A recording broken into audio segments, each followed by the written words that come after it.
한국의 부동산 구조가 얼마나 허술하고 엉망으로 지금 운영이 되어 왔는가. 저는 장기적으로는 전세제도가 없어지는 게 맞다고 생각을 하는데요. 전세금이 가장 중심 시드머니예요. 한국은 이미 그렇게 집을 짓는 수익률 구조가 그렇게 짜여져 있고, 시민들한테는 전세가 너 주거비 덜 들잖아, 더 빌려줄게 하는 게 있다는 거죠. 언젠간 떨어지기 시작하는 순간부터는 이제 모두 폭발한다. 정책 전문가들 모를까? 다 알죠. 뭘 하겠다고 하는 사람한테 사람을 지지해야 돼.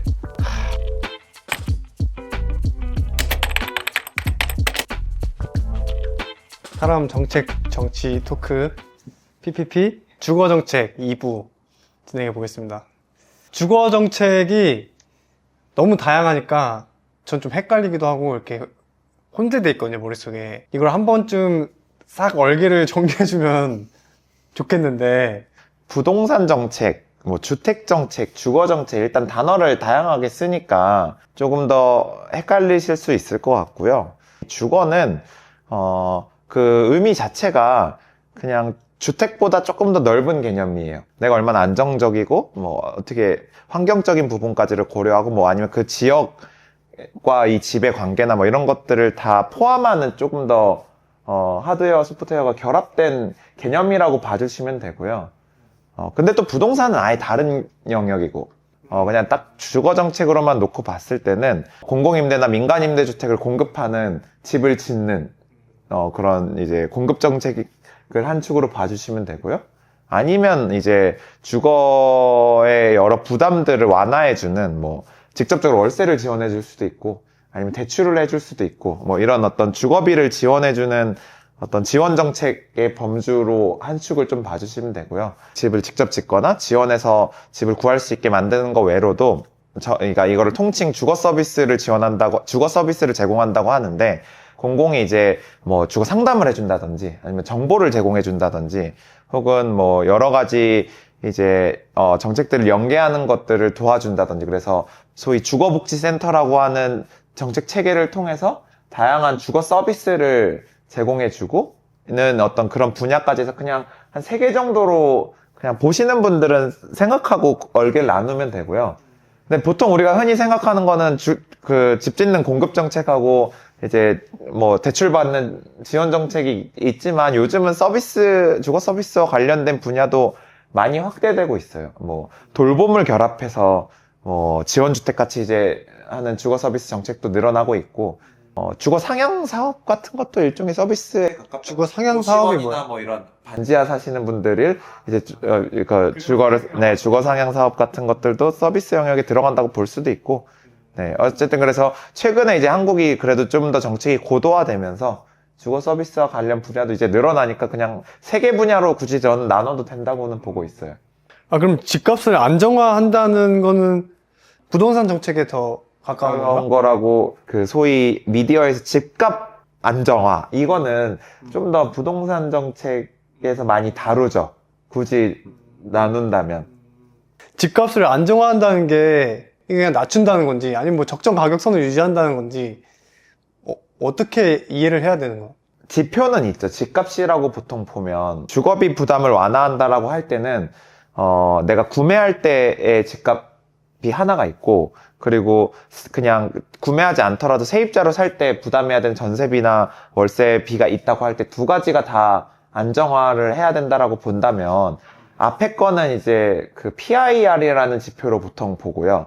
그게 이제 내 소득 대비 뭐 그 집값이, 그러니까 그러니까 소위 그 진짜 그 아무것도 안 하고 돈만 모았을 때, 월급 모았을 때 몇 년에 걸쳐서 집을 살 수 있냐, 이런 거를 쓰시는 분들이 있고, 물론 제가 그 PIR로 집값 안정을 봐야 된다는 입장은 아니지만 그냥 그걸로 많이들 표현하시고, 그리고 이제 그 RIR이라고 해서 내 소득으로 얼마나 주거비를 지출하고 있냐, 제가 막 소득이 200만 원인데 뭐 월세로 100만 원을 관리비 포함해서 내고 있다 그러면 저희 RIR은 50%가 되는 거예요. 뭐 이걸 통해서 상대적으로 여러 가지 우리와 소득 그 국가 수준이 비슷한, 경제 수준이 비슷한 데들하고 그래서 비교하면서 우리 집값은 안정화돼 있냐, 안 안정화돼 있냐를 보는 거죠. 왜냐면 결국은 집을 사거나 세를 내면서 살아야 되는데, 그게 내 생활비, 내 소득에서 어느 정도의 비중을 차지하느냐라고 볼 때 봐야 되는 거고, 갭투기 등등으로 인해서 폭등을 하셔서 뭐 이미 너무 비싼 상황인 건 맞고,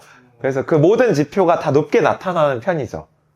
그래서 근데 이제 뭐 거기서 더 오르는 걸 막는 게 완화라고 표현할지, 아니면 조금 점차적으로 연착륙하게 낮춰줄지, 뭐 이거는 사람마다의 어떤 입장이 다를 것 같아요. 집값을 안정화하는 방법에 뭐가 있나 내가 고민해 봤는데, 일단 나는 그 집값 그냥 그 매매가를 낮추는 거는 공급 늘리고 투기 억제하고 뭐 그냥 그 전월세 등 임대 형태의 주거 안정화가 되면 집값도 낮아지는 거 아닌가? 그러니까 이 세 가지라고 생각했는데. 그러니까 부동산 시장에서 생각보다 간과되고 있는 거는 금융 시장이 굉장히 간과되고 있기는 해요. 그러니까 흔히들 금융이 미치는 영향이 너무 큰데, 이 집값에, 방금 말했던 흔히 사람들이 알고, 혹은 뭐, 그냥 그 경제지들이 이게 사람들한테 그냥 시선을 돌리게 만들려고 그거를 약간 우회적으로 안 밝히고 있는 건데. 또 빡치는 포인트 나오는 거야. 네. 물론 집을 많이 짓고 이런 것들이 시장 가격에 영향을 주긴 하죠. 근데 예를 들면 전세제도 이따가 얘기한다고 했는데, 결국 전세제도가 이 금융상품의 부실로 마련된 거였고, 혹은 그 금융상품을 전세금으로 막 투여하게 하고, 사실 이게 결국 집을 짓는데 쓰게 만드는, 공급하는 데 만드는 돈이거든요. 그러면 돈을 사실 계속 돈을 많이 빌려줄수록 빌릴 수 있네 하다 보면 집값을 더 띄울 수 있는 요소에 꽤 큰 영향을 주고 있고, 혹은 전세가 매매랑 연결 안 돼 있는 것 같지만 전세금을 무한정 빌려주면 결국 이걸로 결국 집을 짓는 데 쓰니까, 이 전세금이 돌아 집을 짓는 데 쓰는 거니까, 그러면 사실 더 빌리고 돈이 더 풀리니까 생각보다 뭐 우리 불경기고 막 물가는 막 엄청 막 이래도 그냥 거기선 계속 돈을 금융으로 돌리니까 계속 집값이 올라가는 게 있는 거죠. 그래서 이거를 뭐 이렇게 단순하게 말하면, 어쨌든 그 금융 정책을 어떻게 잘 펴냐에 따라서 생각보다 집값 안정화에 끼칠 수 있는 영향이 있고, 요 금융은 전세금 대출과 매매 대출을 다 포함하는 얘기다라는 거였어요. 또 하나 얘기하고 싶은 거는, 이거는 사실은 좀 구조적인 문제가 하나가 더 있는데, 수도권 집중 문제예요. 그러니까 이제 사람이 줄긴 줄죠. 근데 지방에서 많이 줄죠. 지금 비수도권 지방에서 계속 줄고, 청년층 같은 경우에는 특히나 일자리를 찾아서 계속해서 서울에 인접한 지역으로 올라오면서 계속해서 인구가 증가하니까, 그만큼 주택은 이미 포화 상태인데, 이미 주택이 없는데 사람들이 더 올라오고 하니까 거기서 또 집값이 더 올라갈 수밖에 없는 거죠. 그거는 전월세 가격뿐만 아니라 전월세 가격이 올라가면 자연스럽게 매매가도 올라가는 경향이 있는 거거든요. 그래서 그런 뭐 인구의 집중 문제, 이 수도권 과밀화 문제가 또 굉장히 구조적으로 집값을 또 떠받치는 요인이 되고 있다. 이런 것도 좀 같이 고려를 해야 될 것 같아요. 네. 그런 금융이나 인구 구조적인 문제나 지역에 관련된 사회 문제들은 영향을 미치고 있으니까 해결해야 되는 거긴 한데, 좀 장기적인 거고 복잡한 문제잖아요. 그러니까 그건 계속 노력해야 되는 거고. 근데 그냥 그것만 믿을 수 없으니까, 그거가 이루어지는 동안에 주거 안정에 관련된 주거 정책들이 있어야 되는 거잖아요. 지역 소멸에 대한 이슈는 너무 큰 문제라서 사실 거기까지 건드리기에는 좀, 근데 사실 저는 금융 정책은 그렇게 장기적인 구조적인 이슈라기보다는 몇 개 취할 거 취하면 되고, 그 전세자금 대출 저렇게 많이 안 풀었어도 되는 거였고, 이거는 그냥 표가 되니까 한 거잖아요. 그러니까 이제 그래서 생각보다 할 수 있는 것도 현실적으로 많았는데 안 한 건 맞다라는 거예요. 주거 정책 어떻게 되는지 얼개를 한번 이렇게 쭉 훑어준 거잖아요. 근데 뭐 그걸 다 얘기하기는 어려울 것 같고, 그 중에서 두 분이 가장 크게 가지고 있는 이제 문제의식이랑 그거에 대해서 이제 어떤 개선점이나 대안이 있는지, 뭐 그런 얘기 이제 서로 이렇게 이어가면서 하면 좋을 것 같은데. 한국의 부동산 구조가 얼마나 허술하고 엉망으로 지금 운영이 되어 왔는가를 이제 좀 계속해서 바라보고 대안을 지금 제시를 계속하고 있는 건데, 사실 수십 년 동안 그 한국 사회에는 제대로 된 세입자 주거 정책이라는 게 존재했었나 싶은 거죠. 좀 뭐 어느 정도 주거 취약계층에 대한 뭐 주거 급여라든지 이런 좀 진짜 복지 차원의 이런 지원들은 있어 왔죠. 하지만 그런 거를 제외하고 그냥 세입자들이 어떻게 하면 안정적으로 거주를 할 수 있을까, 이런 좀 근본적인 철학이 부재했다. 그리고 그런 것들을 이제 국가에서 해결하는 게 아니라 그냥 민간에서 금융을 통해서 이렇게 떠받치고 그냥 민간 차원에서 시장에서 알아서 해결을 해라 라고 저는 좀 방치를 했다고 생각을 하거든요. 사실은 국가에서 정말로 이 세입자의 주거 안정을 위해서 여러 선택을 할 수가 있어요. 아까 얘기했었던 공공임대주택을 대폭 늘리는 것도 하나의 방법이고요. 그런데 이제 정부는 그 선택을 하지 않았죠. 예, 어떤 이유에서건 그 선택을 하지 않고 그냥 민간에서 대출을 더 확대하고, 그리고 민간에서 이제 다주택자들이 이제 공급을 늘리는 방식으로 계속해서 세입자 주거를 지탱을 해온 거거든요. 2008년 금융위기 이후에 전월세 가격이 계속 오르고 하니까 그때 이제 전세 대출이라는 걸 처음 도입을 하게 됐죠. 예, 서민 주거를 위해서 우리가 도입을 하니까 대출을 받아서 이 치솟은 전세가를 이제 좀 충당을 해라 라고 이렇게 도입이 됐었고, 근데 그런 것들이 계속해서 확대가 되어 왔던 거죠. 이게 서민 주거를 위한 길이다 라고 하면서 대출이 계속 확대가 되고요. 2010년대 중반을 넘어가면서 이제 국가적으로 이걸 대대적으로 홍보를 하고, 그리고 사람들도 이제 뭐 월세는 이제 너무 비싸지고 매매를 하기에는 또 비싸고 하니까 전세로 많이 쏠리게 되고, 전세 대출을 굉장히 퍼졌죠, 사실은. 네, 무분별하게 퍼졌다 싶을 정도로 뭐 임대인의 신용 이런 것도 전혀 확인 안 하고, 그냥 임차인에 대해서도 이제 사실 적정하게 대출을 받는 게 아니라 그냥 한도까지 다 끌어서 이렇게 대출을 받도록 이렇게 하고, 이렇게 해도 사실은 금융은 전혀 손해를 보지 않거든요. 이대 이화여대 앞에 거기 가보신 분들은 알겠지만 이제 사드 때문에 중국인 관광객 줄고 코로나 지나면서 그 이대 앞이 완전히 그 상가가 싹 비어요. 네, 공실이 그냥 완전 황폐화됐어. 지금도 거의 아직 못 차고 있고, 그냥 사람들의 상식은 아니 건물주가 왜 계속 지금 한 5년 넘게 거의 한 6, 7년이 공실인 거잖아요. 수많은 건물주가 아니 그러면 월세를 좀 낮춰서 받으면 될 거 아니야 라고 생각하잖아요. 하지만 한국의 부동산 시스템에서는 월세를 낮추는 순간 원래 그 사람이 그 건물을 짓는 과정에서 짜놨던 재무가 있어요. 예를 들면 월세가 300만 원을 받는 건물은 그거를 언젠간 10억에 처분할 수 있고, 근데 월세가 200만 원으로 자기가 낮춘다. 그러면 거기가 그러면 3분의 2 정도 내려갔으니까 이거는 7억 정도로밖에 가치 평가를 못 받으니까 7억에 처분을 해야 돼요. 그럼 3억이 손해를 보는 거잖아요. 그러면 월세 고작 200만 원 받아서 1년 받아봐야 2,400만 원인데 자기 계산은 안 되는 거고. 계산으로는 저거 3억 손해 보는 게 훨씬 더 아까운. 그러니까 그 가격 절대 안 낮추고 그냥 공실로 비워두는 거죠. 이 얘기는 결국은 매매가가 계속 오른다는 거를 전제로 성립돼 왔던 모든 구조인 거예요. 그래서 우리가 상식적으로는 뭐 싸게 해서 월세라도 받지가 애초에 이 재무에서는 안 통하는 거고, 생각해보면 어떤 시장의 질서에서 아니 돈을 버는 것도 아니야, 받은 거 그대로 돌려줘야 돼. 그거 왜 그렇게 해서 집을 2년이나 내줘? 왜 내줘요? 어떤 거 하나든 2년 내에 반드시 그 월세 수입이든 내가 그걸 은행에 넣는 이자 수입은 그보다 훨씬 더 많이 오른다라는 전제가 없으면 전세를 낼 이유가, 임대인한테 아무런 이유가 없어요. 그 집으로 그냥 월세를 돌리거나 이자를 받는 게 낫지. 근데 지금 아직까지 전세가 이렇게 많이 남아있다는 거는 무조건 2년 뒤에는 이 집이 내 월세 수입보다 훨씬 더 많은 나의 시세 차익을 줄 거라고 하는 세금 다 떼더라도 그래도 그 정도의 그 가능성이 있기 때문에 전세를 계속 낸다는 거거든요. 그러면 언젠간 떨어지기 시작하는 순간부터는 이제 전세가 아주 무의미해지거나 이건 무조건 누군가는 손해를 보는, 그러니까 투자금을 어차피 회수 못하는 마이너스 수익률인데다가 내가 빚져가지고 투자한다는 의미예요. 사실 이게 부동산이 하반기에는. 그러니까 이제 이게 10년 뒤에 다 폭탄 돌리기 하다가 터져서 쟤네 왜 전세라는 제도를 운영했을까? 그러니까 이거를 그러면 과연 정책 전문가들 모를까? 다 알죠. 아는데 그냥 이해관계가 있으니까 시민들한테는 전세가 너 주거비 덜 들잖아. 사실 누군가는 이게 지금 폭탄 돌리기 하는 거 알면서도 그냥 더 빌려줄게 하는 게 있다는 거죠.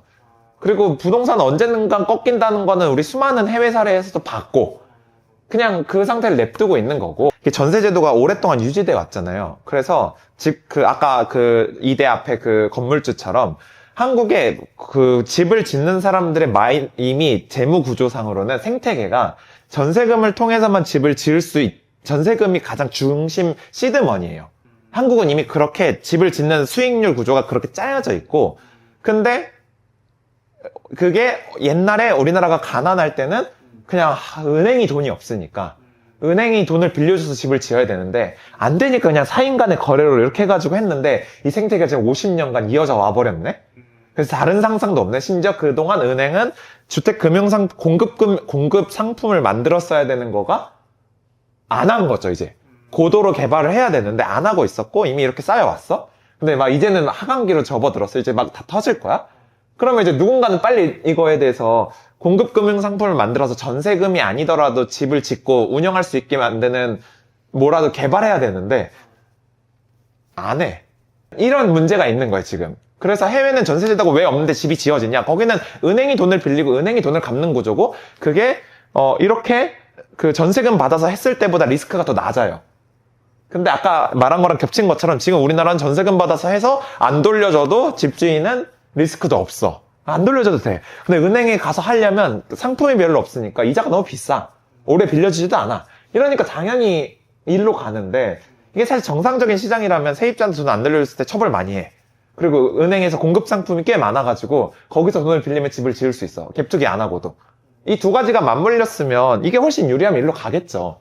근데 이렇게 현재까지 50년간 놔뒀던 거고 뭐 이게 잘 작동되면 모르겠는데 이미 다 알잖아요. 그러니까 이제 떨어지는 순간 이제 모두 폭발한다 약간. 그러면 네. 그러니까 이 문제의식에 공감하는 시민이야. 그럼 시민으로서, 유권자로서 내가 뭘 하겠다고 하는 사람한테 사람을 지지해야 돼.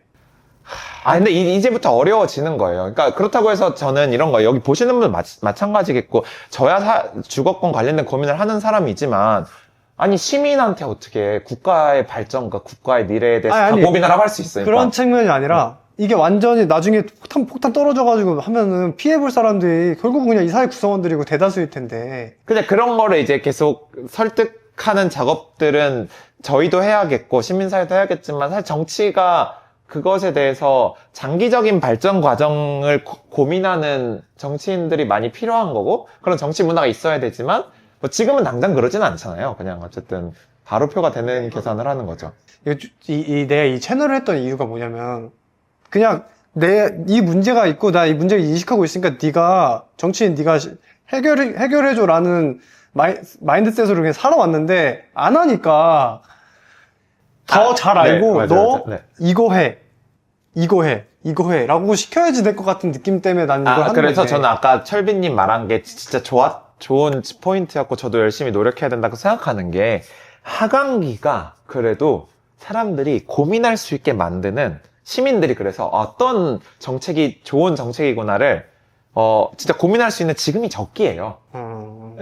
그리고 아까 말했듯이 지금 이제 더 이상 그 부동산 아파트 산다고 해서 엄청나게 가격 뜰 거 기대하고 사는 심리가 많이 줄었고 아니 지금이 어쨌든 이미 이 전세제도가 좀 붕괴되고 있는 게 보이고 이때는 오히려 시민들이 고민하면서 그래 생각해보니까 이러다가 다 같이 망할 수 있는데 근데 문제는 아직까지 그걸 받아줄 수 있는 좋은 정치인이 안 나타난 거는 대안이 없는 건 좀 문제긴 한데 지금은 시민들이 이제 알아요. 공감할 수 있다. 이제 전세제도 마냥 좋은 건 아니다. 뭐 그리고 집값 마냥 오를 거 아니다. 뭐 이런 것에 대해서 그럼 우리는 어떤 미래를 그려야 될까 고민해보자 라는 거 지금 엄청 알고 있는데 이걸 받아줄 아직 그 대안이 좀 부재한 건 아쉽죠. 사실 이건 정당과 이제 정치권 그리고 정부에서 신경을 써야 될 게 한 파트가 있을 거고 우리가 유권자로서 시민으로서 목소리를 내고 좀 관심을 가져야 되는 파트가 좀 다른 영역이다. 물론 연결은 되어 있지만 좀 다른 영역이라고 그 생각을 했던 게 일단은 이게 시민의 영역으로 가면 뭔가를 할 수 있는 게 그렇게 많진 않잖아요. 사실은 우리가 할 수 있는 정치적인 의사표현이라고 하면 선거 정도? 그거 있는 것 같아요. 그냥 이제 우리가 그냥 좀 정직해질 필요가 있다. 그러니까 이 문제가 있다라는 거를 이제 우리가 이게 정말 문제다. 이게 정말 사회 문제다라는 거를 우리가 정직하게 인정을 하고 그리고 내가 살자고 나도 이렇게 뭔가 그냥 좀 이 문제를 회피하고 나의 안녕만을 위해서 그냥 그동안 해왔던 것처럼 갭 투자를 하거나 혹은 대출을 받아서 집을 사고 집값이 오르기만을 바라거나 이렇게 손쉽게 문제를 회피하지는 말자. 라는 건 좀 중요한 것 같고, 바꿔야 되는구나라는 걸 이제 사람들이 이제 정도의 차이는 있지만 이제 인식을 하는 것 같아. 근데 이거를 우리가 공적으로 발화를 하고 이 문제를 고쳐라 라고 얘기를 하는 게 이제 우리 시민들의 자세가 아닌가. 그러니까 이 전세 사기 문제 똑바로 해결해라. 이런 문제 안 생기도록 이제 그 국가는 대책을 마련하라. 이런 게 좀 저는 시민들이 할 수 있는 어떤 역할의 좀 최선인 것 같고, 맞아요. 이거를 받아서 이제 정당이건 정부건 뭐 아니면 나중에 대통령이 또 새로 생기건 하면 이런 것들을 이제 또 정직하게 대면을 해서 문제를 풀기 위해서 얘기를 해야죠.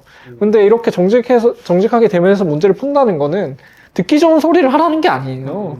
그러니까 사실은 이 전세를 매개로 해서 지탱해왔던 이 부동산 구조는 굉장히 불안정한데 그동안 굴러왔지만 수많은 피해를 낳았고, 근데 이거를 바꾸자라고 하는 건 사실은 굉장한 고통이 따라요. 그게 임대인에게건 세입자에게건 엄청난 부담이 따르는 거지만, 그렇지만 이렇게는 더 이상 할 수 없기 때문에 정직하게 우리가 이런 부분은 좀 서로 포기하고 새로운 질서로 가보자 라고 설득을 해야겠죠. 그런 논의의 과정들이 있어야 되고 같이 감수하는 것들이 있어야 되는 거예요. 그래서 그런 것들을 좀 우리 사회가 정치 세력에서도 이런 논의가 있어야 되고 시민들은 이런 요구를 해야 된다라고 이렇게 얘기를 드릴 수 있을 것 같아요. 네. 이게 전세, 그래서 손쉽게는 전세 폐지를 이야기하실 수 있고 그 당위적인 부분은 공감하더라도 아까 말씀드린 것처럼 공급 금융 상품이 부재한 한국에서 갑자기 전세가 없어지면 집을 지을 수 있거나 공급할 수 있는 수단이 확 사라지는 이슈도 있는 거예요. 그리고 혹은 뭐 그거를 일정 정도 그래서 전환하는 시기 동안에는 공급이 좀 줄 수도 있을 것 같아요. 그러니까 그리고 뭐 세입자 입장에서는 전세가 줄어들면 월세로 가야 되니까 부담이 늘어나죠. 그래서 이게 모두가 해피하게 만족할 수 있는 과정은 짧은 기간 내에 절대 없을 거라서 진짜 많이 서로가 설득하고 그래 조금씩은 우리가 인정하고 이 로마가 망하듯이 한순간에 터지는 거를 훗날 평가하지 말고 이게 조금씩은 각자가 임대인이든 세입자분들이든 약간씩은 그 사회적 자원, 그러니까 비용들이 좀 있는 것들을 감안하면서 그런 정치하시는 분을 좀 밀고 그런 정책하시는 분들을 응원하고 혹은 같이 참여하고 뭐 이런 게 좀 필요하다는 거였어요. 전세제도가 없어져야 된다고 생각하세요? 그러니까 장기적으로 없어져야 된다고 생각하세요? 아니면은 저는 장기적으로는 전세제도가 없어지는 게 맞다고 생각을 하는데요. 근데 이거를 그 일각에서 얘기하는 것처럼 뭐 전세 폐지 이런 식으로 접근할 건 아니라고 생각을 하고요. 단기적으로는 지금 당장 전세 수요가 있고 전세 계약도 존재하는데, 그리고 이게 사실은 전세 제도라고 칭하지만 좀 사실은 어떤 자연 발생적으로 생겨난 계약의 형태거든요. 그래서 이거를 국가에서 뭐 이거 하지 마라고 한다고 없어질 건 아니에요. 근데 그동안 전세 계약이 계속해서 존속해왔던 이유는 이게 월세나 그 매매가 주지 못하는 사실은 좀 메리트가 있었기 때문이거든요. 그러니까 월세에 비해서는 월 주거비가 적게 나간다라는 거, 그리고 전세가 매매가에 비해서는 좀 낮으니까 집을 사지 않고도 이 전세를 이용할 수 있다라는 게 되게 메리트는 있었는데, 근데 저는 더 이상 뭐 이렇게 지속이 가능하지는 않다고 생각을 하거든요. 이거를 지속하기 위해서 그동안 전세 대출을 막 풀고 전세 보증보험을 이렇게 발행을 하면서 버텨왔는데, 그 결과 뭐 전세 대출이 결국에는 이제 보증금 미만한 시 임차인의 채무로 대거 잡히게 되고, 그리고 전세 대출을 많이 풀고 전세가가 올라가면서 또 자연스럽게 매매가도 올라가는 이런 악순환이 계속 또 벌어지는 거. 그리고 보증보험이 뭐 그동안 계속 임차인 보호를 위해서 발행이 되어 왔지만 결국에 그걸 계속해서 담당을 해왔던 허그라는 기관은 23년, 24년 합쳐서 9조 원에 이르는 보증사고 손실액을 내고 지금 사실은 좀 거의 계속 파산할 위기에 계속 몰려 있는데 그걸 국민의 세금으로 메꾸고 있거든요. 그러니까 이게 지속 가능하지 않다라는 거예요, 더 이상. 그런 면에서 이제 우리가 그동안 지속되어 왔던 전세 라는 거에 대해서 집착을 좀 버리고 이제는 다른 대안을 계속해서 탐구하고 확장을 시켜 나가야 될 때다. 그러면 이게 되게 단편적으로 생각하면 전세 내가 만약에 안 해. 그러면 집 못 사면 월세인데 월세 가격이 그 전세 냈던 것보다 뭐 비슷하거나 그거보다 아래여야지 내가 그걸 선택할 거 아니에요. 근데 지금 현재 상태에서는 그렇진 않잖아요. 그러면은 그렇게끔 바뀌게 하려면 제도적으로 뭔가 이렇게 할 수 있는 게 뭐가 있나? 지금 월세 지원을 하잖아요. 저는 그걸 좀 더 확대를 해야 되는 것도 좀 있는 것 같아요. 그러니까 월세를 뭐 과도하게 올리지 않도록 규제하는 것도 있고, 그리고 그 사이에 국가에서 월세를 조금 더 보조하는 정책, 그리고 더 나아가서는 이제 그 사람들이, 세입자들이 안정적으로 살 수 있는 공공임대라든지 사회주택, 이런 것들을 확충하면서 이제 좀 우리의 체제를 좀 전환을 해나가야 되는 거죠. 기존처럼 계속해서 대출을 남발을 하고, 그거에 따른 뭔가 과잉 대출의 문제가 또 집값을 띄우게 되고, 그리고 그에 따른 채무 부담은 또 세입자가 또 짊어지게 되는 이런 구조는 이제 더 이상 지속 가능하지 않다는 거예요. 하나 더 궁금한 거는 전세제도에서 임차인의 그 보호장치 네. 나아질 수 있어요? 지금 현재에서 뭐가 개선되면 좀 나아져요? 진짜 직관적으로 얘기를 하면 전세 대출을 받으면 사실은 그 대출금은 임대인한테 바로 들어가거든요. 임차인에 거치지 않고 임대인한테 바로 들어가는데, 그럴 거면 그 전세대출 원금은 임대인이 상환 의무를 지고 이자만 임차인이 내면 되는 거 아니냐라는 거죠. 예, 직관적으로는 그렇게 얘기를 할 수가 있는 건데, 당연히 임대인들은 반발하겠죠. 하지만 이제 저희 전세 사기 피해자들이나 세입자들은 불안한 게, 아니 나는 한 번도 만져보지 못한 돈인데 결국에는 임대인한테 들어갈 거, 임대인이 돈을 못 갚아서 대출을 상환하지 못하면 그게 왜 내 책임이냐. 임대인 입장에서 근데 그게 그렇게까지 싫을 일이 뭐예요? 그러니까 집을 이렇게 돌려막기를 하고 내 자본은 없이 이제 세입자의 보증금으로만 집을 매매하고 이렇게 했었는데, 근데 결국에는 내 자기 자본이 없을 때 이 경기 변동에 굉장히 취약한 문제가 생기거든요. 근데 이랬을 때 그 지금까지는 결국에 전세대출은 임차인 명의로 받았으니까 그건 임차인 책임이다 라는 거 하고, 그렇게 하고 임대인은 그냥 뭐 최악의 경우에도 그냥 집을 경매해서 날리는 거 정도로만 끝났거든요. 근데 이제는 만약에 전세대출을 임대인이 갚아라 이렇게 하면 나는 집을 날리는 것도 날리는 거고, 이제 이 대출을 이제 세입자를 대신해서 갚아야 되는 게 이제 변제액이 수십억이 생기는 거예요. 그러니까 나는 어떻게 생각했냐면 어차피 임차인한테 돈을 돌려주던 단계가 있을 텐데 내가 아무리 뭐 그 임대사업 하는 입장에서 돌려막는다고 해도 돈을 한 번은 빼야 되는데 그 큰 돈을 내가 임차인한테 주나 은행한테 맡기나 은행한테 돌려주나 뭐 같은 거 아닌가라고 생각했는데, 근데 그냥 그 의무를 진다는 것 자체가 되게 이게 취약해져 있는 상태에서 그 부담이 배로 증가할 수 있는 가능성이 열리는 거니까 그게 싫다는 거잖아요. 그렇죠. 그러니까 임대인은 자기 그 계좌의 수중에 임차인만큼의 보증금을 넣어두지 않아요. 그걸 다 투자를 해버리기 때문에 수중에는 오히려 돈이 없어요. 근데 갚을 돈이 없죠. 갚을 돈이 없는데 그 상황에서 만약에 내가 임차인한테 돈을 못 돌려줬다는 이유로 은행한테 내가 몇 억의 빚을 지게 된다 라고 하는 거는 굉장히 큰 부담으로 작용합니다. 근데 그런 것도 궁금해. 그 돈은 어차피 그냥 원래 지금도 거의 대부분의 임대인들이 사기꾼 빼고 그 집 몇 채, 한 두세 채 갭투기 했던 임대인들이 막 아주 사악하다라기보다는 그냥 우리나라의 그 재테크 시스템이 그렇게 유도해서, 그래서 어쨌든 수중에는 돈이 없고 그거를 그 다음 세입자가 들어오는 걸 통해서 이 돈이 이렇게 돌 뿐이에요, 그냥. 그러니까 그리고 현재로서는 근데 그러면 그거에 대한 책임을 누군가 져야 되는데 그걸 이제 그냥 현 세입자한테만 다 맡긴 구조인 거죠.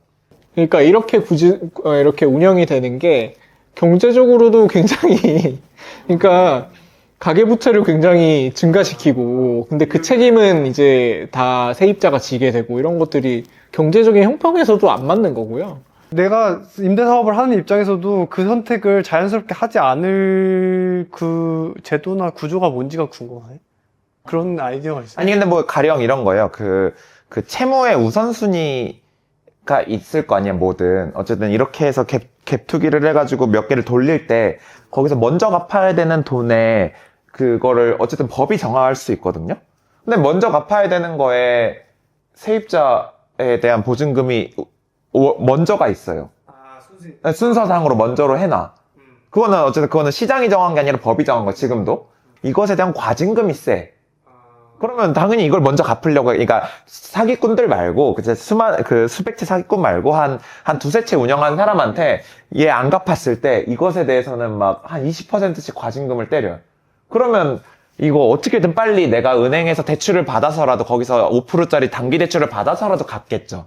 지금은 순서가 어떻게 되는지? 지금은 전혀 그것에 지금 대한 사실- 과징금 자체가 사실은 보증금을 네. 안 갚아도 네. 어떤 처벌이 없어요. 아, 미쳤네 이거는 진짜. 네. 처벌이, 그러니까, 뭐, 이거는 사기죄로 처벌을 하는 경우들이 뭐, 최근에 좀 생기긴 했지만, 근데 그것도 이제 좀 고의성을 입증을 해야만 가능한 거고요. 근데 지금 이 사태가 벌어졌는데 그 입법 안 했어요? 근데 그게, 우리나라는 쉽지 않아요. 세력적으로는 그 세력이 훨씬 센 거죠. 아까 말한 것처럼 뭐 금융을 굳이 드러내지 않고 집을 많이 지어야 된다고 하는 경제지도 있고, 그것에 편승하는 양당의 어떤 주요한 정책 흐름도 있듯이, 사실 여기서 어떻게 이게 지금 전혀 우선순위로 올라오지 납득이 않죠. 안 되는데 그 세력이 아무리 있다고 해도 이 절대 다수가 그 합리적이라고 생각하는 선이 있을 텐데. 그게 제가 봤을 때는 세력이 있다 해도가 아니라 세력이 압도적인 것 같은데, 한국의 그런 자본과 그 영향력을 확보한 게 너무 압도적이라. 뭐, 아까 요 서두에도 얘기하긴 했지만, 그러니까 한국 사회에서 세입자의 지위라는 게 워낙 불안하고 별게 없거든요. 별게 없고, 나도 그냥 기회가 되면 내 집을 소유하고 싶고, 그리고 더 허락하면 나도 이 건물주가 되고 싶고 하는 욕망들이 사실은 한국 사회에 넘실넘실 되고 있는 거예요. 이제 근데 그런 욕망을 가지고 있는 사람들이 이제 너무 많고, 근데 그런 사람들이 해왔던 구조가 내 돈은 별로 들이지 않고 그냥 세입자의 보증금으로만 이 집을 매집을 하면서 시세 차익을 노리는 이제 식으로 재테크를 해온 거죠. 근데 그런 것들을 이렇게 고리를 끊는 게 한 번은 필요할 텐데, 저는 지금이라고 생각을 하고. 근데 그 주요한 수단이, 그러면 이제 이렇게 전세대출, 세입자가 받아온 거를 임대인이 돌려주지 않았을 때, 그거 임대인 책임이다. 라고 하는 건 굉장히 상식적이고 합리적인 요구인데, 이렇게 하면, 근데 이제 문제가 생기는 거는 기존에 해왔던 이런 재테크 방식이 이제 더 이상 먹히지 않는 거예요. 예. 그러니까, 이거는 굉장히 큰 반발을 일으키기는 할 거예요. 하지만 저는 이런 조치들을 우리가 생각해 볼 수 있지 않느냐. 그리고 이외에 이제 임대인이랑 임차인 간 정보랑 권한 비대칭이 진짜 심하거든요. 그러니까 임대인이 마음 먹고, 그냥 나에 대한 정보나 주택에 대한 정보 안 줄 거야 라고 해버리면 지금 답이 없어요. 그러니까 뭐 내가 세금을 체납을 했건 뭘 했건 내가 안 주겠다는데 어쩔 거야. 그냥 이런 까탈스러운 세입자랑 나 계약 안 하겠다라고 하면 지금은 세입자가 손쓸 방법이 없어요. 그런 것도 있고, 만약에 그냥 나중에 뭐 임대인이 계약 사항을 이행하지 않았어. 이렇게 했을 때도 세입자는 취할 수 있는 방법이 그냥 어떻게든 몇백만 원 들여서 소송을 하고 이제 그냥 경매에 넘기고 하는 것들밖에 없는데, 그거 자체가 임차인한테 굉장히 큰 스트레스거든요.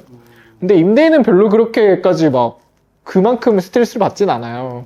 이런 면을 볼 때도 이제 이런 걸 보완할 수 있는 정보 비대칭과 권한 비대칭을 해소할 수 있는 방안이 필요한 거죠. 뭐 예를 들면은 이제 그냥 임차인이 이제 그냥 임대인이 계약을 이행하지 않았을 때 임차인이 뭐 별도의 소송 없이 바로 경매를 넘길 수 있게끔 한다거나 하나 이런 것들로 뭐 고려를 해볼 수 있다라는 거죠. 저 최근에 처음으로 집 계약을 해봤어요. 그러니까 버팀목 전세 대출 해가지고 그 빌라 이제 했는데, 나 근데 안 해본 일이니까 너무 어렵고 복잡해서 막 머리털 다 빠질 것 같은 거예요. 때마침 또 전세제도 막 난리 난 이유여가지고 너무 불안한 거야. 근데 이걸 어떻게든 미연에 방지하고 싶은데 내가 기준을 잘 모르겠는 거야. 이거를 내가 판단을 못 하겠는 거야. 그러니까 이거를 불안한 사람이랑 계약하지 않을 수 있는 장치 같은 것도 있으면 좋겠는데 그런 거에 대한 논의는 없어요? 그런 게 일부 있죠, 일부. 그러니까 이제 허그에서 보증 사고를 낸 임대인에 대해서 악성 임대인 명단을 공개하는 것들은 지금도 시행을 하고 있는데, 근데 뭐 이게 악성 임대인 명단에 올라 있지 않다고 해서 사기를 안 치냐? 그것도 아니고, 뭐 중개인이 역할을 좀 중개인의 역할을 더 해야 되죠. 더 해야 되는데, 책임을 또 물고 이런 거 그런 것들도 이제 검토되고 있는 논의는 하는데, 네. 근데 이게 다 정치적인 이유인 게, 중개사들이 또 숫자가 있잖아요. 중개사 협회도 있고 하는데 여기서 이제 계속 로비를 하는 거죠. 아, 네, 뭐 그런 것들이 있는 거예요. 자꾸 화가 나네. 네, 그래서 이제 부동산 문제를 보다 보면 이제 어쩔 수 없이 이제 그 정치 문제로 귀결이 되는 게, 그러니까 어떤 문제에 대한 대안들이 있어요. 없는 게 아니거든요. 논의되는 내용들은 있는데 우리가 단지 이걸 정치적으로 관철을 못 시키고 있는 것들이 너무 많은 거예요.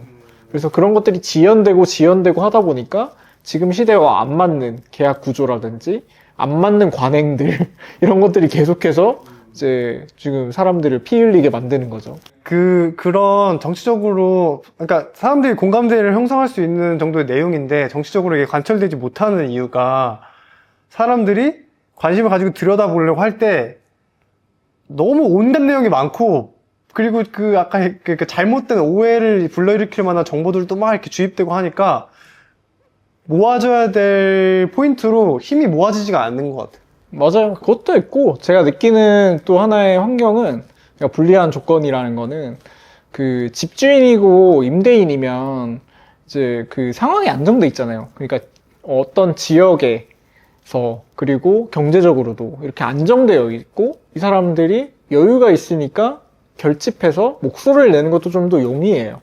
근데 이제 세입자의 경우에는, 특히나 청년이면 이제 학업이나 아니면 취업이나 결혼이나 뭐 이직이나 되게 주소지를 변동할 유인도 되게 많고, 그리고 세입자의 지위 자체가 한 곳에서 오래 살지 못하도록 되어 있으니까, 그리고 얼마 그냥 안 있다가 나갈 집이고 하니까 그 과정에서 문제만 안 생기면 그냥 본전인 거예요.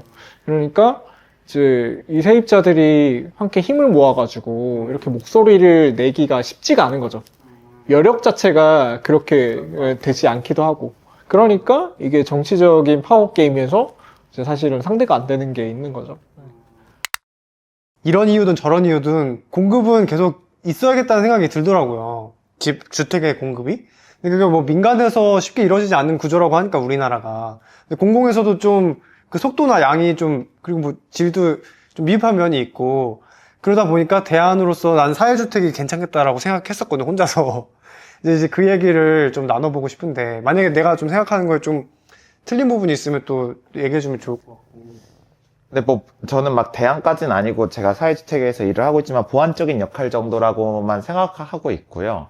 이게 혹시나 오해가 있을 수 있을까봐 이제 전세금을 시드머니로 못 쓰게 되면서 집을 짓는 사람들이 줄어들지 않았냐라고 하는 그런 주장이 있는데, 그러면 줄어드는 만큼 공공이 더 투자해서 그냥 그 줄어드는 거 채우면 되는 문제인데, 마치 이게 전세 사기 터졌다고 전세를 억제하니까 공급이 줄었다라고 말하는 거는 좀 이렇게 안 맞는다는 거고, 그리고 그동안 전세금을 통해서 집값을 띄운 게 훨씬 더 사회에 더 문제였다라는 거라고 보셔야 될 것 같고, 사회주택이 하는 일은 아까 전에 뭐 풍성하고 다채롭고 막 컨텐츠 좋은 뭐 공공주택을 만드는 이슈가 크게 장점이 하나 있지만, 사실 한 축으로는 모델링을 새로 하는 것에 좀 의의가 있기는 해요. 그러니까 아까 말했듯이 시드머니를 반드시 갭투기로만 집을 지을 수 있었던 게 한국의 어떤 주택시장의 생태계였다면,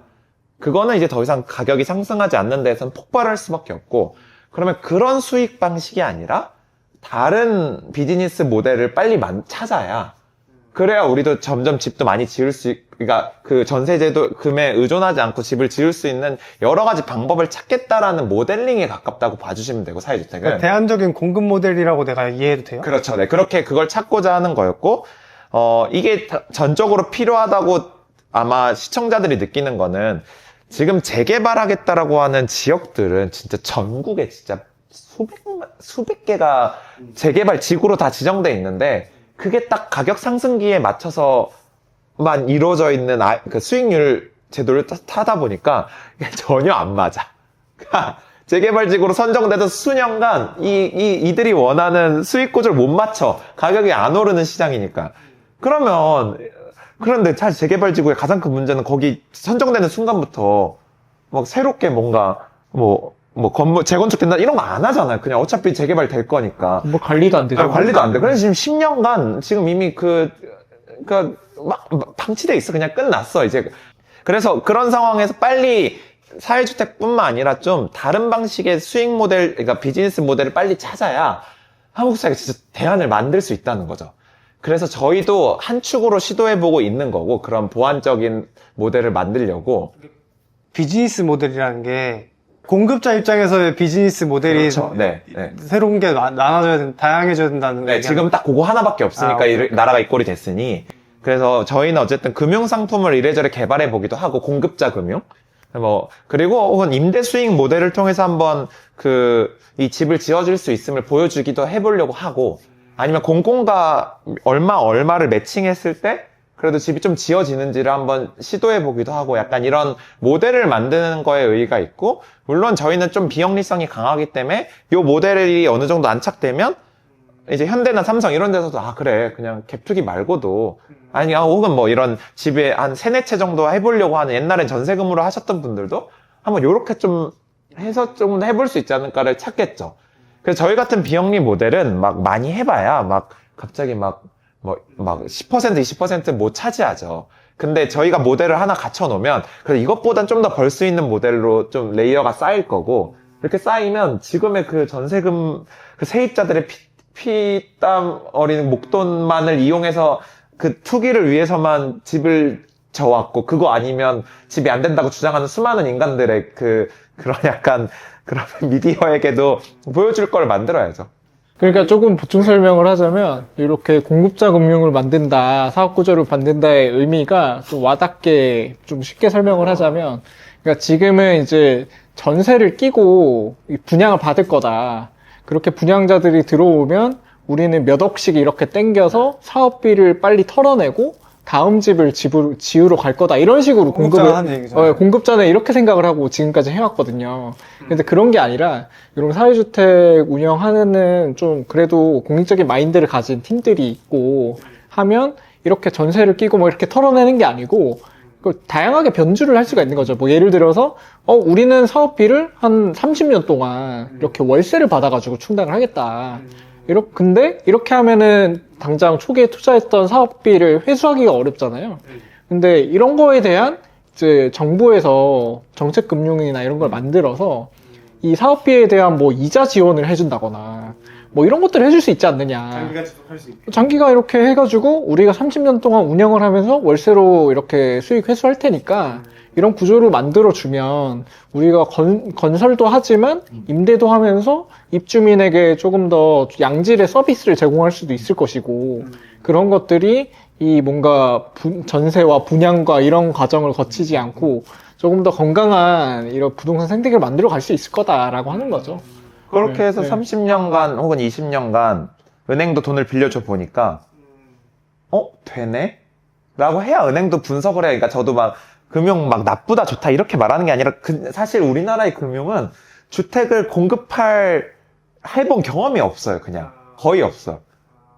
내가 저번에 이 말할 때 이해 못했는데 지금 이해했어. 이 얘기를 하고 나니까 이해가 되는 거 같아. 그러니까 은행 입장에서는 기존은 계속 전세로 이렇게 분양 받아서 이렇게 사업비 털고 하는데 이렇게 한 30년 동안 우리가 이자 보전해줄게 이럴 필요가 없는 거죠. 그동안 그럴 경험도 없었고 그럴 필요도 없었는데 근데 이제는 이런 식으로 우리가 공급 금융을 한번 만들어 볼게 라고 해보면 이 생태계 자체가 바뀔 수가 있는 거예요. 그러니까 지금 제가 생각이 지금 정리된 거는 나는 이 대화를 나누기 전에는 사회주택이 한 대안인가 보다 이렇게 생각하고 이 자리를 만들었는데 사회주택이 그냥 정답이라기보다는 이때까지 있었던 공급 모델이 너무 제한적이니까 새로운 공급 모델이 필요하다는 측면에서 다양한 실험들이 필요한 거고 그 중에 하나로서 사회주택이 지금 역할을 하고 있는 거고 사회주택 자체로도 또 다양한 실험들을 하면서 그 공급 모델을 그 구상할 수 있는 또 양분이 되는 거고, 뭐 이런 건가? 네, 그래서 이게 그 유럽에서 사회주택이 훨씬 더 고도화돼 있지만 유럽의 사회주택과 한국의 사회주택의 차이점은 이 모델링에 좀 차이는 있어요. 애초에 유럽은 그렇게 짓지 않고 집을 전세금으로. 근데 우리는 어쨌든 갑자기 한국에 사회주택을 도입하면서 이 과제까지 생긴 거죠. 이런 좀 다소 어려운 얘기지만 네. 이런 시도들이 지금 되고 있고 있다. 조금 더 우리 사회에서 조금 더 지원을 하고 좀 실험을 할 필요가 있다라는 거죠. 네. 사회주택 사람들이 아까 간단히 설명했지만 잘 이해 못할 것 같거든요. 그러니까 사회주택 내가 만약에 하고 싶어. 할 수 있어요, 그냥? 아, 입주를 하고 싶어. 이 입주든 뭐든 그 개념부터 해가지고 좀 한번. 어쨌든 뭐 시세보다 저렴하고 그 다음에 각 운영사들마다 그런 각 기업마다의 뭐 재밌는 특징들이 있어서 그 일반적인 공공임대주택보다는 좀 더 주거 서비스나 컨텐츠가 다양하고 좀 그 시설도 조금 더 그 수요자에 맞게 지어진 공공주택이라고 보시면 되고, 그리고 운영자가 LH가 아니라 사회주택 기업사들이다 정도가 그냥 사실 핵심이야. 뭐 아파트도 있고 원룸도 있고 투룸도 있고 쉐어하우스도 있고 뭐 어차피 그냥 일반 주택이랑 비슷한데 그냥 그거가 공공성이 있고 컨텐츠가 다양한 민간이 운영한다. 뭐 이렇게만 봐주시면 되고, 근데 문제는 사회주택이 왜 안 알려져 있는지에 대한 거는 저는 사실 그거에 대한 답은 되게 명확해요. 일단 물량이 뭐 10,000세대도 안 되는데 있어야, 내가 들어갈 가능성이 있어야 알아보잖아요. 사회주택은 아까 위스테이 그 아파트형 사회주택 대기가, 그러니까 빈집이 없어요. 알고 있다고 해도 들어갈 수가 없구나. 그래, 알 이유가 없는 거죠, 시민들 입장에서는. 그래서 사회주택이 사실 계속 인지도를 못 넓혀 나가는 아쉬운 점은, 한번 들어와서 우리는 또 거주 안정성도 보장해야 되니까 오래 사셔요. 그럼 더더욱 공실이 없겠죠. 이러니까 이제 안 알려지긴 한 것 같아요. 그리고 시민들도 알 이유도 없어. 어차피 못 들어갔는데. 그림의 떡도 아니고. 그러면 사회주택 더 만들어줬으면 좋겠어 라는 내 시민이야. 네. 그럼 나는 어디다가 가서 이거 좀 지어주세요 하는데. 근데 이제 그게 보통은 어느 정도 공공과 협업을 통해서 짓는 구조기는 하잖아요. 공공성이 담보되니까. 근데 뭐 예를 들면 뭐 정치적인 얘기일 수도 있지만 서울시장님이 지금 당선되시고 나서 사회주택 같은 거 안 하겠다고 해서 폐지했잖아요. 근데 그 여기 보니까 이미 지어진 것들이죠. 아. 지어진 거를 부실 수는 없으니 새로 집을 안 짓겠다. 이러니까 아까 말한 대로 지금 그 시민 입장에서는 들어갈 집이 없으니까 안 알아보는 거잖아요. 근데 서울시는 사회주택을 중단한 상태죠, 지금은. 새롭게. 왜 중단했어요? 그냥 정시장의 이유예요. 뭐 전임 시장이 전임 하던 시장님의 거니까. 치적이다 뭐 이런 거죠. 네.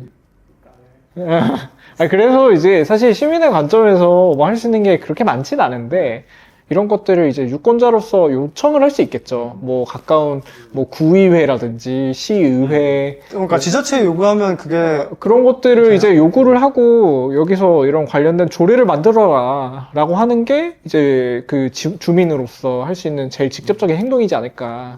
그리고 뭐 국회의원들도 지역구에 있을 테니까 이런 거 좀 필요한데 해봐라 라고 하는 것들도 좀 해볼 수는 있지 않을까 생각이 드네요. 사회주택 중에 컨셉 중에 아까 위스테이? 뭐 그걸 포함해서 여기 진짜 좀 색다르고 괜찮다 하는 거 하나만 얘기해줘봐. 내가 같이 그 소개해주고 싶어. 위스테이는 뭐 아까 얘기했었고, 그 유니버셜 그 디자인을 적용한 그 주택이 있어요.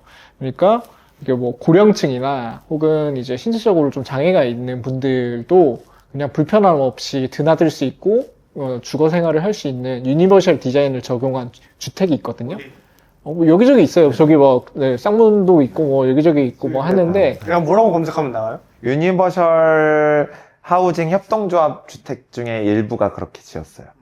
그런 곳들을 여기는 살아봐도 좋겠다 이런 생각들도 좀 있고, 그리고 뭐 함께주택 협동조합 이런 좀 협동조합 주택도 있는데, 이제 그러니까 협동조합이라는 게 내가 이 협동조합에 어떻게 보면은 이제 한 명의 출자자이면서 임차인인 거죠. 그래서 뭐 임대인 겸 임대인의 일부 겸 이제 임차인인 셈이 되는데, 여기가 이제 뭔가 시세 변동 없이 장기간 오래 내가 또 조금 더 장기간 사람들하고 좀 잘 맞춰서 살 수 있는 이런 협동조합 주택도 있고요. 뭐 다양한 곳들이 있습니다. 내가 만약에 우리 셋이 엄청 친해. 우리 같이 살까? 막 이래가지고 집을 사회주택을 이렇게 짓는다, 이게 가능한 건가?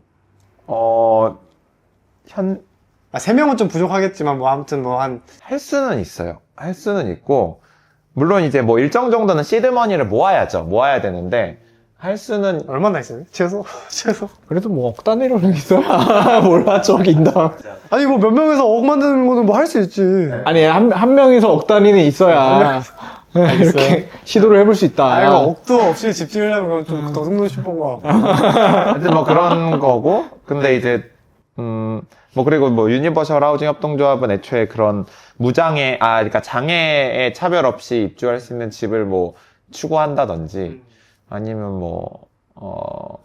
그런 약간 성소수자나 좀 다양한 가족을 꾸리고 싶은 사람들을 위한 뭐 사회주택을 운영하시는 분들도 있고, 그냥 이게 사실 공공주택의 좀 스펙트럼 엄청 넓힌다는 의미로서 이해해 주시는 게 더 나을 것 같아요.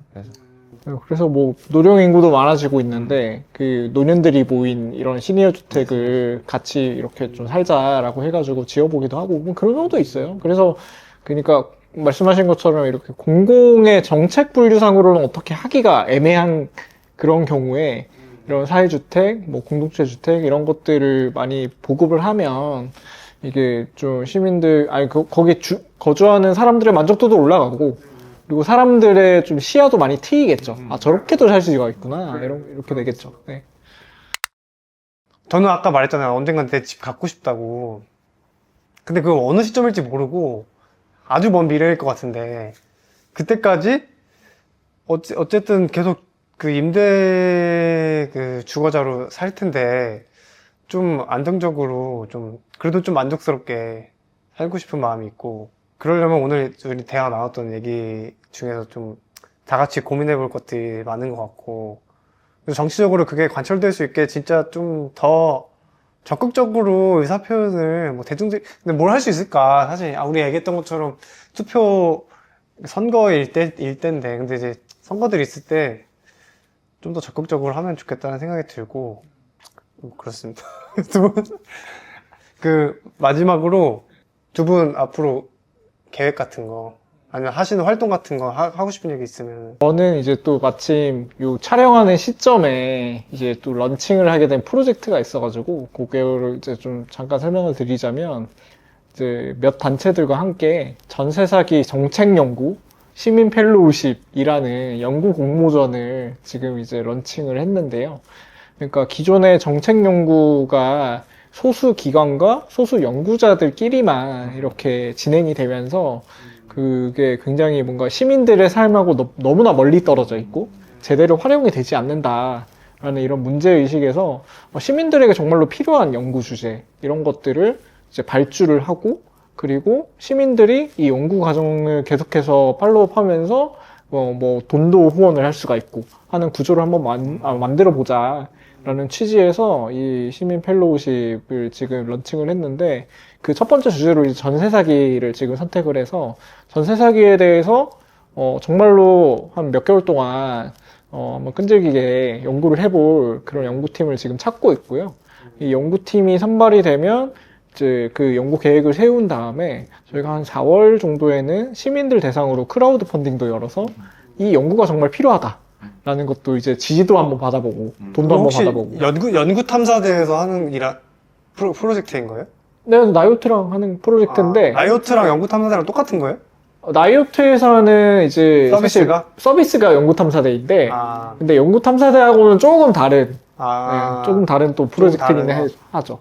네, 하여튼 그 프로젝트를 지금 하려고 하는데 여기에는 이제 뭐 연구로도 참여를 하실 수가 있고 아니면 이제 나중에 연구 계획이 공개가 됐을 때 이제 펀딩으로도 이렇게 응원을 해주실 수가 있고 합니다. 그래서 이런 좀 활동들에 또 같이 해주시고 또 이 프로젝트뿐만 아니라 전세 사기 문제나 아까 얘기했었던 우리가 시민으로서 유권자로서 할 수 있는 행동들에 그리고 함께 목소리를 내고 함께 해주시면 이 문제가 또 바뀔 수 있다고 저는 생각을 하거든요. 그래서 그런 부분에 대해서 또 관심을 당부드리면서 네, 이 콘텐츠를 주변에도 널리 알려주시면 좋겠다라는 말씀까지 전해봅니다. 많이 나와야 될 텐데 한솔은? 저는 막 엄청 계획적인 사람은 아니라 가지고 좀 우스갯소리로 이게 저는 수업이나 강연 이런 데서 누가 듣는 사람이 존다. 그러면 그 강사의 문제라고 생각하거든요. 강사가 재미없게 해서 조는 거지. 그래서 조는 사람한테 뭐라고 해서는 안 된다. 약간 이런 주의긴 해요. 시민분들이 아까 여러 가지 얘기가 나왔지만, 저도 사실 노력해야 되는 부분이고, 어쨌든 이 모든 맥락을 막 9 to 6, 아니 뭐 주 52시간 넘게 일하고 막 뭐 이런 과정에서 사실 이 복잡한 것들을 막 다 공부해서 다 파악하고 인지하고 어떤 정책을 지지하고 약간 이런 것들은 너무 무리한 요구라고 생각해요. 그거는 저 같은 사람이나 물론 정치가 더 잘해야겠지만 저 같은 사람들이 좀 더 쉽고 이해하기 좋게 안내를 해드려야 되는 일이라고 생각하고 있어, 실제로도. 그리고 그분들은 그래도 조금의 여유를 내서 시민분들은 아, 이런 게 중요하구나를 그냥 받아들일 수 있는 열린 마음을 가져주시면 시민으로서 역할들을 잘하는 거라고 생각하기 때문에 어쨌든 이게 올라갈 때쯤에는 탄핵이 인용돼 있을 거고 그러면 이제 새로운 정부 어쨌든 누가 되든 간에 어쨌든 새로운 세상을 빨리 준비해야 되는 중요한 시점이고 거기에 맞추든 그 이후에든 좀 서로가 같이 잘 이해할 수 있는 이야기들을 최선을 다해 같이 고민하고 만들고 그래서 그게 정책화 될 수 있도록 시민들이 많이 알고 있으면 정치인들도 알아서 긴장할 테니까 그렇게 하는 선순환을 좀 만드는데 구체적인 계획은 아니지만 매번 하는 거지만 앞으로도 더 잘해보고 아니, 싶습니다. 나도 여기 100% 공감해요. 그러니까 나도 사실은 정치인들이 해야 되는 몫이라고 생각하고 지내왔었고 지금도 그렇게 생각하는데 안 하니까 그 마지막 했던 말이 딱 근데 그 문장이 맞아요. 우리가 더 잘 알고 있으면 얘네가 긴장할 거다.